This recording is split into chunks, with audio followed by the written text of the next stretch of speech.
noite, meus amigos. Boa noite.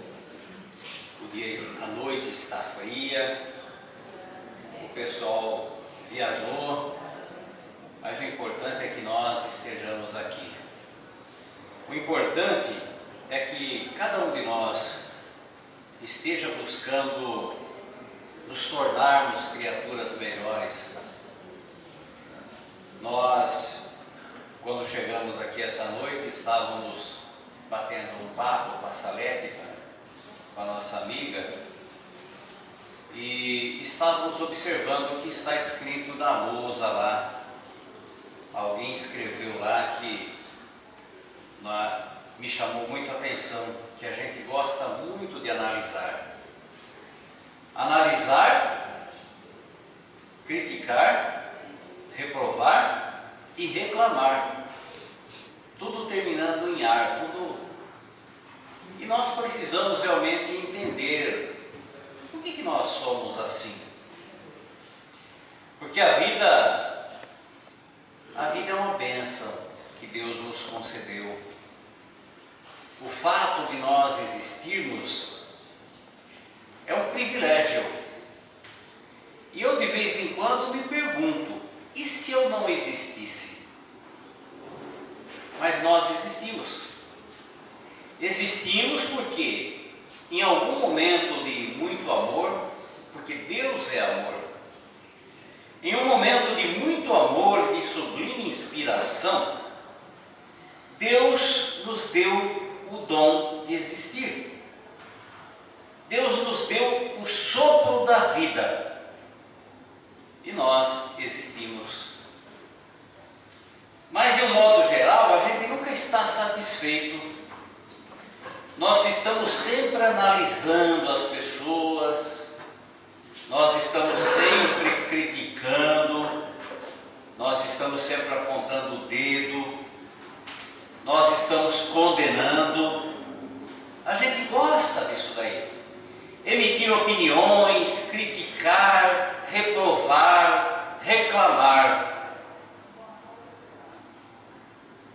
E o objetivo da nossa palestra hoje veio de encontro a isso daí. Nós não tínhamos combinado nada. O tema da noite é a reclamação. É o fato de nós reclamarmos constantemente. O Chico Xavier era uma pessoa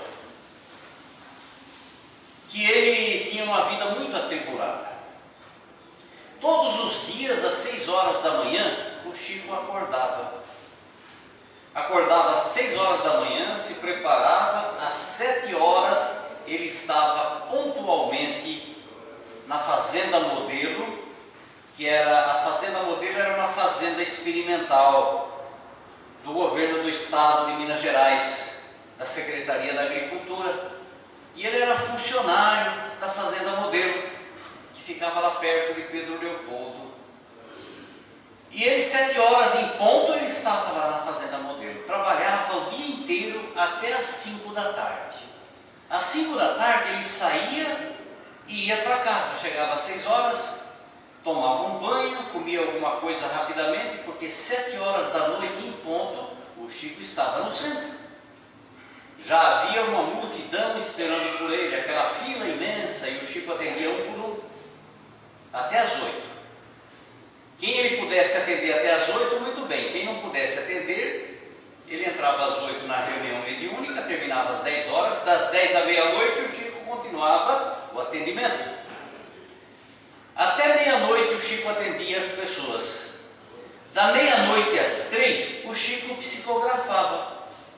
Foi assim que o Chico psicografou 414 obras.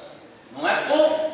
414 obras. Não existe no mundo ninguém que tenha chegado perto do Chico.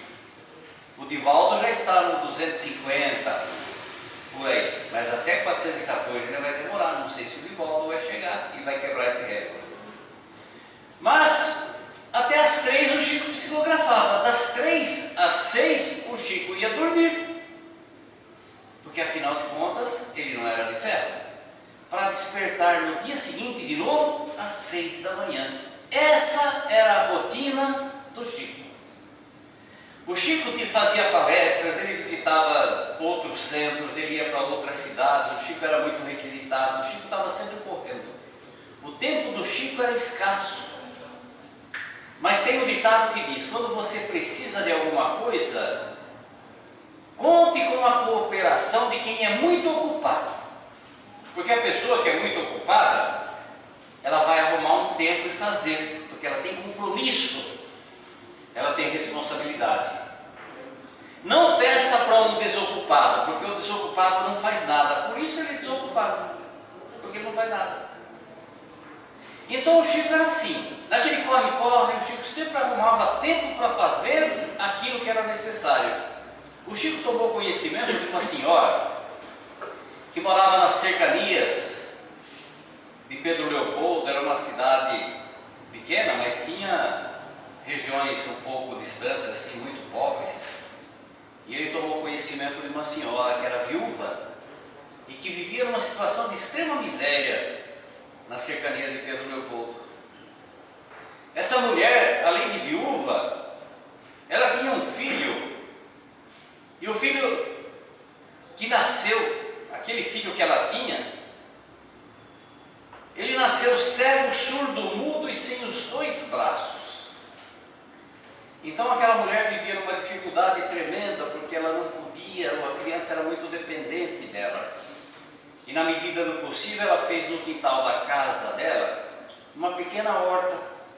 Enquanto a criança tomava sol no quintal, ela ficava cuidando das hortaliças, e à distância ela ficava olhando a criança. A criança já estava com 8 anos de idade, e ele mentalizou o trajeto da casa até o quintal. E ele ficava lá, voltava para casa e ela ficava olhando.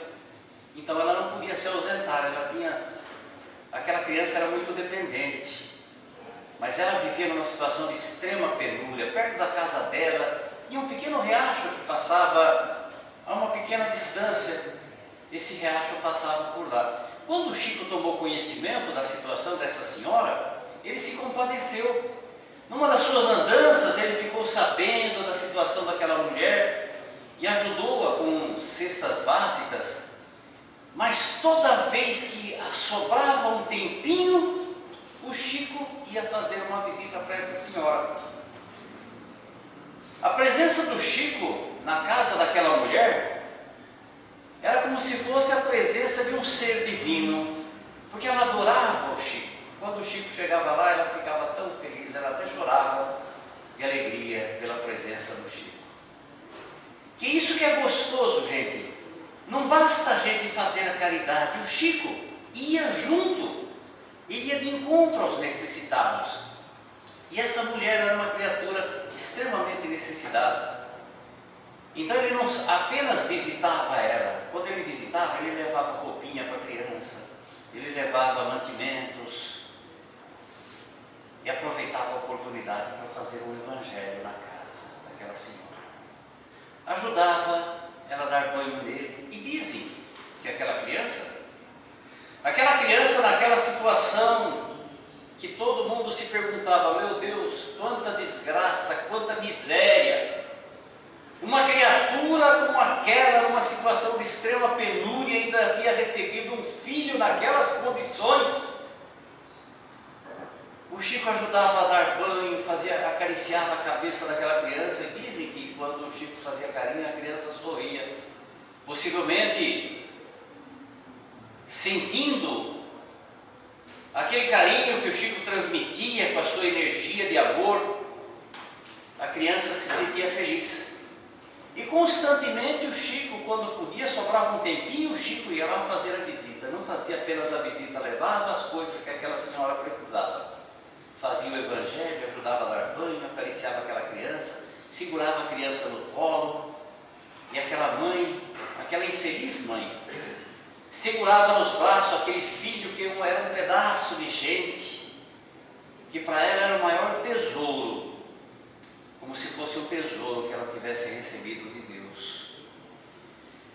E uma noite o Chico está em atendimento, Quando chega essa senhora com a criança nos braços, em prantos, chorando, em desespero, o Chico, que conhecia o caso daquela senhora, ele interrompeu o atendimento para ouvir o que é que estava acontecendo, para dar uma atenção para ela.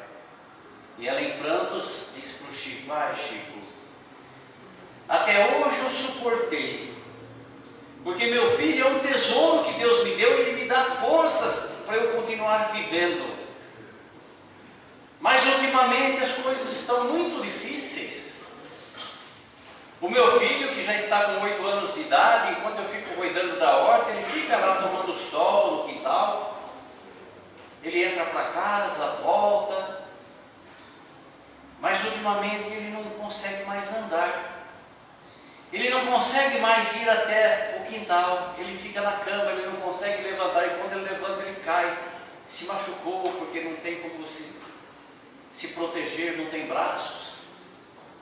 E ele passa a noite inteira gemendo. Então eu levei a um médico, para que o médico analisasse, fizesse uma análise, visse o que é que está acontecendo com a criança. E o médico fez uns exames e me disse que o meu filho está com um problema grave, um problema ósseo gravíssimo. E ele vai ter que amputar as 2 pernas. E aí, em prantos, ela chora e fala: Chico, até hoje eu suportei tudo, mas meu filho, nessas condições, ele já nasceu cego, surdo, mudo, sem os 2 braços, e agora vai ter que amputar as pernas. Como é que pode isso? E o Chico era assim. Quando o Chico podia ajudar, o Chico ajudava. Quando o Chico não podia ajudar, que não estava dentro do alcance das suas possibilidades, o Chico abraçava as pessoas e chorava junto. E foi o que o Chico fez. O Chico abraçou aquela mulher, abraçou aquela criança infeliz e choraram juntos. E ele disse para ela: minha filha, vamos confiar em Deus, vamos pedir a Deus. Eu vou orar muito pelo teu filho. Deu dinheiro para ela tomar um táxi e voltar para casa. E naquela noite, quando terminou os trabalhos, ele questionou Emmanuel: Emmanuel, você pode me explicar o que a gente pode fazer por essa senhora e pelo seu filho? E Emmanuel então diz: Chico, aquela criança que essa mãe segura no colo na condição de filho, é um espírito que nas últimas existências ele tem buscado a fuga da vida através do suicídio, de forma reiterada. Ele é um suicida contumaz. Cada reencarnação, nas últimas que ele teve, quando chega numa certa idade, ele coloca um termo à vida, e isso se tornou um hábito. De forma que na última vez, antes dele reencarnar, esse espírito, arrependido de tudo isso que ele vem fazendo, mas se sentindo incapaz, porque quando vem o impulso do suicídio, ele não consegue refrear. Ele implorou por uma nova encarnação. Ele pediu que pudesse reencarnar mais uma vez, mas que lhe fossem afastadas todas as possibilidades de um novo suicídio. E esse espírito que hoje está na condição de mãe é um espírito amigo, que acompanha já essa criança há muitas outras existências, e ela se propôs a vir na condição de mãe para auxiliá-lo a vencer esse impulso negativo de autodestruição através do suicídio. Então ela veio na condição de mãe.